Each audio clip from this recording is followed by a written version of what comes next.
ikaw na, dali sa katantala. Kainin mo lahat yan. Total, mahilig ka naman makipaglaro doon sa kaibigan mong baboy. Eh, di kaning baboy din kainin mo. Tingnan mo yung itsura mo ngayon sa salamin. Ang cute mo. Mukha ka ng biik. Huwag yun na akong problemahin. Kaya kong sarili ko. Susunod na rin ako. Alis na! Halika na, baby!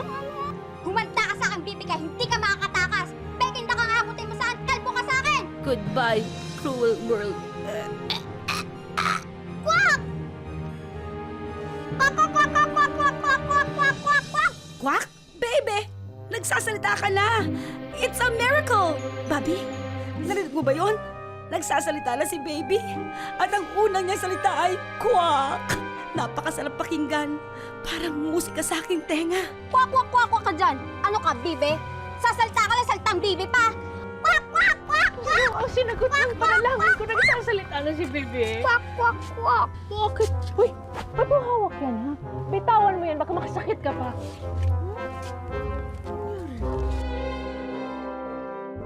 Oh, ako nagturo dyan. Quack, quack, quack, quack, quack, quack. Ang ibig mo palang sabihin, hindi ka pala pipi tulad ng pagkakaalam ko. Kwak, kwak, kwak. Pagsasalita ba tawag niyo dyan? Eh wala na may ibang alam sabihin kundi kwak, kwak, kwak. Tessa, ano ka ba naman? Eh bakit na? Totoo naman ah. Normal talaga yung ampon niyo eh. Alam niyo kung bakit ganyan yan? Kasi laging niya kasama yung mga itik niyang kaibigan. Weirdo. Dapat gawin niyo, sama niyo na lang yan doon sa kulungan ng itik eh. Akala ko talaga, yun na yun eh. This is it. The end. May nakita na nga akong liwanag eh. Liwanag? Oo, at parang naaninag ko nga sa liwanag ang pumanaw kong lolo't lola. Tinatawag ako. Ang sabi nila, Daisy, huwag kang matakot. Lumapit ka sa liwanag. Mabuti na lang talaga at dumating si Matandang Lupe. Mabuti ka mo at nakapagsalita si Baby. Siya ang tunay na nagligtas ng buhay ko. Tessa, ano ka ba naman? Tigilan mo na yung kapatid mo. Hindi ko kapatid yung abnormal na yan. Kung wala kang magandang sasabihin, matulog ka na lang. Matulog ka na. Weirdo.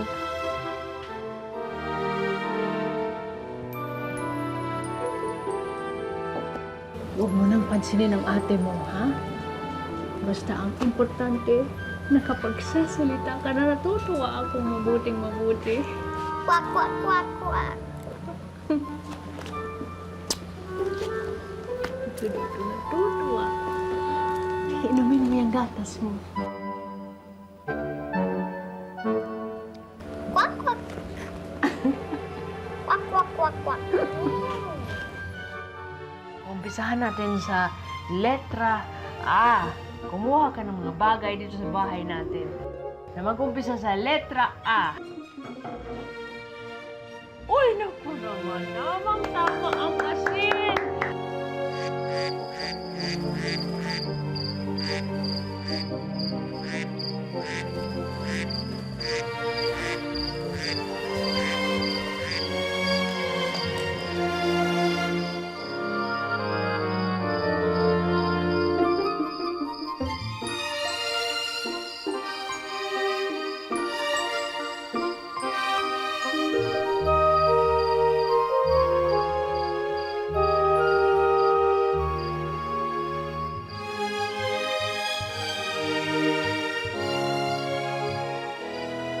Ako po ay tutula.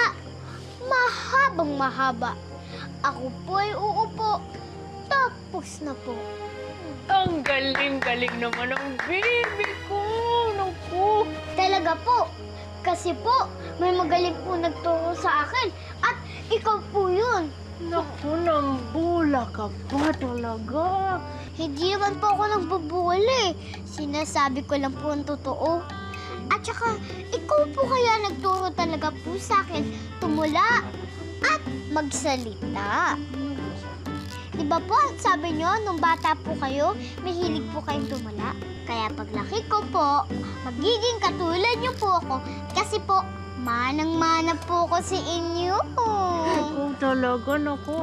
Alam mo kung anong hindi mo minana sa akin, ha? Alam mo kung ano? Ano po Ang yan? pagiging madaldal mo. Hindi ako. Madaldal ka talaga. Ikaw talaga, alam mo, parang ikaw minana mo sa ating isik lahat yan, ha? Ito, patay ka ng dada, ng dada. Patay ka ng dada, ng dada. Naku. Ay, naku. Ang laki-laki na ng baby ko. Siguro hindi na baby ang dapat itawag ko sa'yo. Opo, kasi po, kumakain na po ako ng gulay at saka umiinom na po ako ng gatas. Magmula ngayon, alam ko na itawag ko sa'yo. Daldalita. Daldalito. Pwede. Ganda pong pangalan yun. Daldalita. Dalita, ikaw na. Mother Daisy, sabi po ni Nanay Lupe, Daldalita na daw po ang tawag niya sa akin. Daldalita? Sabagay. Bagay nga sa'yo. Ang daldal mo eh. Hindi naman po. Konti lang. Sige po, kumain na po kayo. Yan na naman! Parado na lang yan ang pinapakain niyo sa amin! Nakakasawa na! At saka, hindi masyadong okay ang fridge na yan, ha? Medyo mahangin sa tiyan. Kaya pala kagabi ka pa utot ng utot. Ikaw pala yon. Akala ko pa naman, umaaligid-aligid na naman dito sa kulungan natin si Bobby kagabi. Sorry naman! Kasi naman, baka naman pwede sa susunod, bigyan mo naman kami ng damo! Damo? Naku, hindi ba masama ang damo? Hindi, ang masamang damo, matagal mamatay. Pero kung hindi masama ang damo ipapakain mo sa amin, hindi masama ang damo. Mabuti nga para sa atin yon, fresh na fresh. Hello, iti kaya tayo. Pwede bang mag-request? Pwede bang samahan mo ng uod o kaya suso? Hayaan nyo, sasabihin ko kay Nanay Lupe ang mga request nyo na ang uod, damo, at saka suso. Ayos ka talaga, Daldalita. Talaga? Mabait yata ang anak ko. Siyempre naman po, mana po ako sa iyo eh. Nay? Pwede po ba akong makahinging pang sa inyo? Wala akong pera ngayon. Napakaliit ng kinikita ng ating farm, hindi pa nga sapat. Hindi ko na malaman kung anong sasabihin ko kay Bombay. Sinisingil na tayo sa mga pautang niya sa atin. Eh, paano naman kasi? Simula nang dumating ang Daldalita na yan dito, ikanda malas-malas na tayo. Nay, bakit hindi niyo ba kasi nakikita?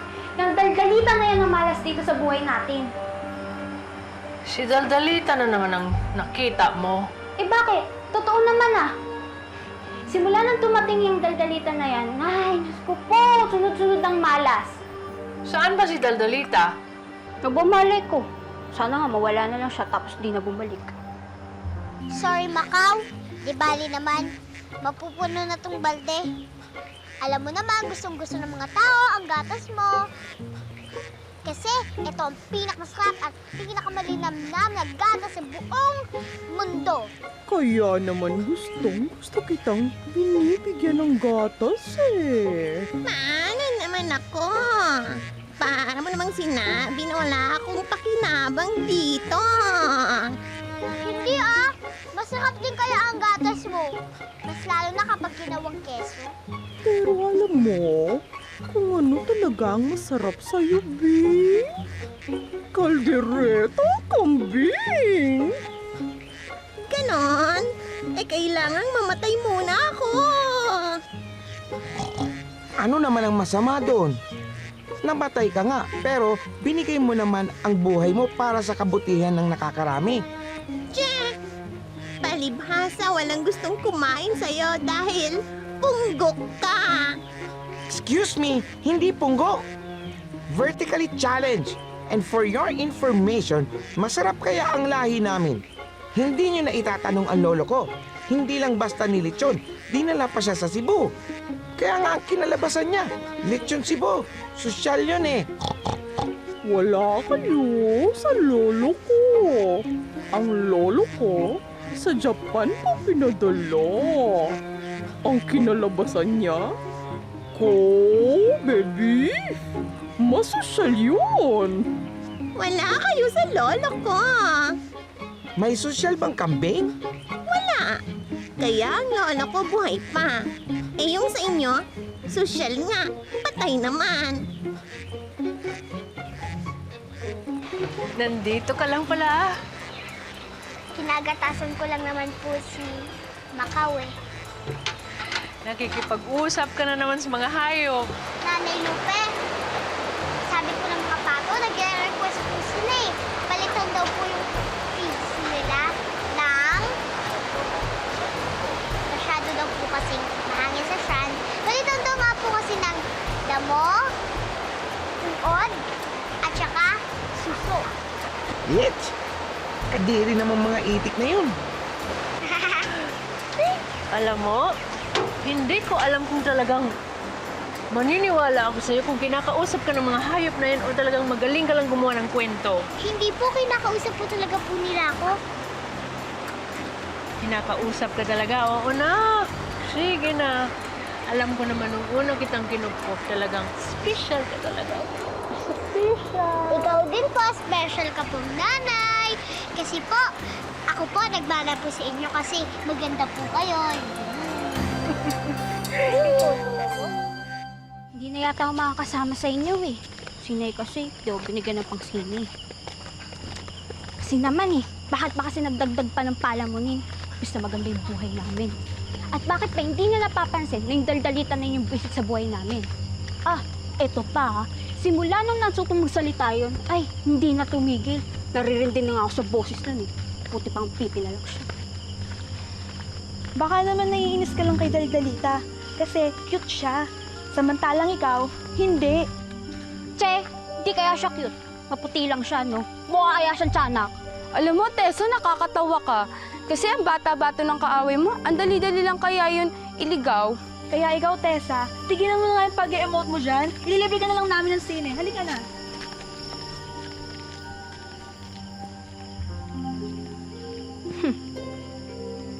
Alam niyo, tama kayo eh.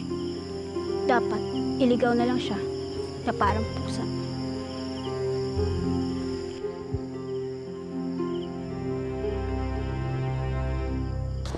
May nakausap ako, gustong bilhin ang baboy natin. May bibili na po kay Bobby. Huwag niyo na po ipamigay si Bobby. Masaya na po siya dito.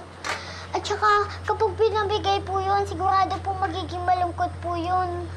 Hindi sumama ka kung gusto mo. Tessa, Daldalita, ayaw ko man pagbili si baboy, kaya lang kailangan natin ng pera. O ikaw na magsilbi sa sarili mo. Kaya kahit palugi, binigay ko na. Kaya bukas, hiramin mo yung jeep ni Mang Tonyo para madala mo yung baboy at yung mga itlog sa palengke sa Maynila. Ha, Tessa? Bakit ako? Kailangan ka ikaw ang gumawa dahil bukas pupunta ako sa barangay para magpa-check up dahil dumadalas ng pagsikip ng dibdib ko. Ilibre pa naman. May sakit po kayo? Wala, magpapa-check up lang ako para sigurado. Tessa, ikaw nang lumakad, ha? Magagawa pa ba ako? Ikaw, Daldalita, huwag ka nang sumama sa akin, ha? Kasi baka mahawa ka doon. Maraming may sakit mga tao doon. Sandali lang naman ako. Opo, Nanay Lupe. May kasama naman po ako dito eh. Sila Mother Daisy. What? Ibibenta nila ako?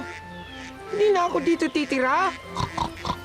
Sorry, Bobby pero sinubukan ko na din naman kausapin si Nanay Lupe. Pero kailangan lang talaga namin ng pera. Palibasa, hayop ang turing nila sa atin. Kaya nila tayo ginaganito. Eh kung tayo kaya ang naging amo at sila ang naging alaga natin. Bilisin mong kumain dyan dahil malapit nang dumating ang bibili sa'yo. Huwag na po kayo benta! Huwag na po ibenta! Mama na po kayo! Huwag ka ng maraming reklamo. Nandyan na pala sila. Halika na! Wag po, parang awa niyo na po, wag po. Wag po, parang awa niyo na, wag po. Maawa na po kayo sa akin, wag po. Wag po. Gabi, huwag ka naman ganyan. Bait naman si Manay Lupe. Ayaw ka naman talaga namin i-ibente, pero kailangan talaga namin. Oo nga naman, Bobby. Mabait si Nanay Lupe. Pero ang anak niya si Tessa, yun ang dapat na tinatratong hayop. Parang awa niyo naman na. Pakawalan niyo na ako dito. Sige na, pakawalan niyo na ako. Hindi ka alis dyan hanggat hindi ka nangingitlog. Hala, sige, mangitlog ka. Baka dapat kumain ka muna. Kain!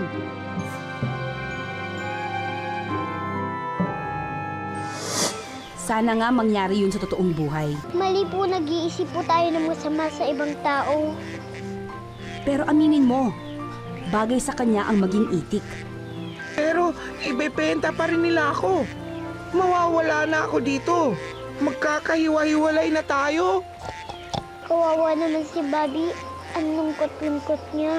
Napalapit na rin kasi siya sa atin, kaya hindi madali para sa kanya nang umalis dito. Mamimiss niya tayo.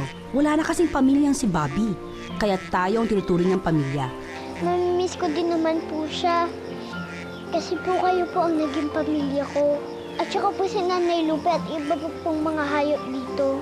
In fairness to us, naiintindihan ko rin naman si Bobby kung ayaw niyang iwan ang lugar na to. Masaya naman talaga ang buhay dito sa farm. Si Tessa lang naman ang bad trip sa lugar na ito. Malay niyo po, maging mabait naman po si Ate Tessa. Yon? Hindi rin. Huwag ka nang umasa dahil wala nang pag-asa na bumait yon. Daldalita, okay ka lang dito, ha? Opo, okay na okay po ako dito. Kasi po sila, Mother Jason lang po ang bahala sa akin dito. Sige. Tisa, alagaan mo yung kapatid mo, ha? Yung mga binilin ko sa'yo, ha? Nana.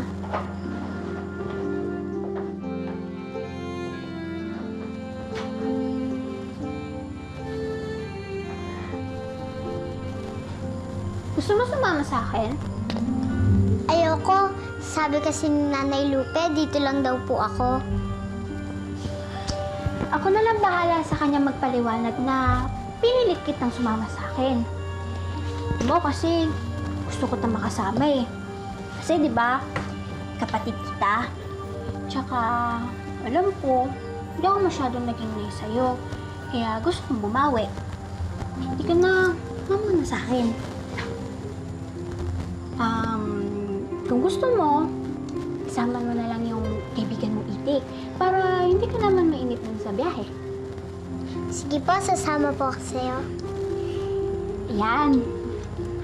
Natutuwa ko na magiging close na tayo.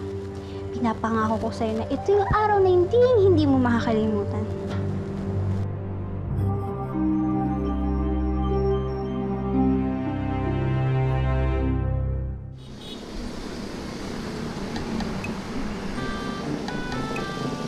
Huwag kayo malikot dyan, ha? O ano, Bobby? Okay ka lang? Hindi ko naman matatakasan ang kapalaran ko. Baboy ako. At kung ito talaga ang nararapat sa akin, tatanggapin ko ng buong puso ko. Ang lalim naman nun. Saka pwede ba? Huwag kang masyadong nega. Oo nga, mabuti ba nga po? Eto, may joke ako. Bakit hindi lumilipad ang baboy? Bakit? Kasi wala kaming pakpak. Mali. Kasi tataas ang bacon. Nakuha mo? Tataas ang bacon. Wah, bacon? Gagawin nila akong bacon. Ako may joke ako. Ano ang tawag sa baboy na marunong mag-karate? Ano? Eddie, pork chop! Pork chop!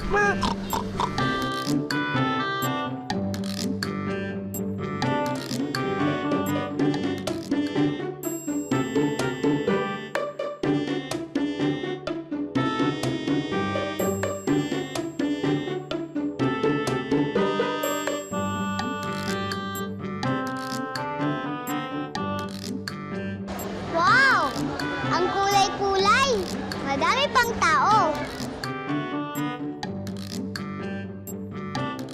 Nako, Daldalita, dumikit ka lang kay Tessa at baka maligaw tayo. Mang Tonyo, kayo na po bahala dun sa baboy ah. Opo, ma'am. Bobby, mamimiss ka namin. Mamimiss ko rin kayo. Malay mo, magkita pa tayo. Kapag inihaw na liempo ka na, bye-bye, baboy, Bobby. Hoy, Daldalita, tigilan nyo na nga yung drama nyo. Halika na. Halika na. Mang Tonyo, deliver nyo na po yan ha. Opo, ma'am. Halika na dito. Halika na, sabi. Bobby! Bobby! Halika na, sabi. Bobby! Bobby! Halika na, sabi. Bobby! Bobby! Halika na. Ang kakalungkot naman. Hindi na natin makakasama si Bobby. Ngayon pa lang, namimiss ko na siya eh. Saan ba talaga nila dadalhin si Bobby? Ah, ganito kasi yon. May bagong pamilya na nakukupkup kay Bobby. Sana alagaan nila mabuti. Sigurado lang yon. Siguradong pakakainin nila ng mabuti si Bobby. Patatabain hanggang sa ayun, mataba na siya. Ganon. Sigurado mas lalo magiging cute siya kapag mataba na siya. Siguro nga. Daldalita, bumili ka nga ng chichirya doon tsaka soft drinks. Ito pera. Sige po. Bumili ka rin na sa'yo ah. Thank you po.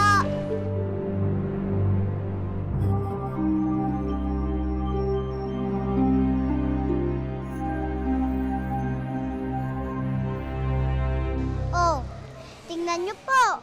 Mother Daisy, may pag-asa po bumait si Ate Tessa. O, tingnan niyo po, oh. Gayon po, dinala niya po tayo sa Maynila. Tapos po, binigyan niya tayo ng mga pagkain. Ano nga kaya nakain nun? Baka gusto niya naman magkalapit kaming magkapatid eh. Daldalita, ang ahas, kahit magbago ng balat, ahas pa rin. Di man si Ate Tessie. In fairness, hindi nga. Mas mukha siyang buwaya. Nasaan na siya? Nasaan siya? Ayun! Ate Tessa! Ate Tessa, huwag mo akong iwan! May iwan na tayo. Hintay!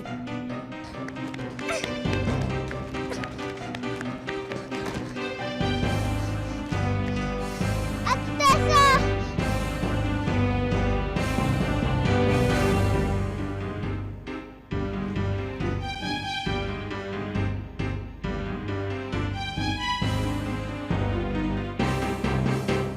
Ate Daisy, may tatay din po kaya ako. Kasi po yung bata po doon sa tindahan, binibilhan po ng tatay niya yung mga gusto niyang pagkain eh. Parang ang sarap magkaroon ng tatay na. Bakit kaya ako walang tatay? Si Nanay Lupe lang pamilya ko ngayon. Wala na siya. Kayo naman kasi. Nagpapa-apekto kayo masyado doon sa anak-anakan niyo eh. Bakit tag-iisa ka? Asan ang mga magulang mo?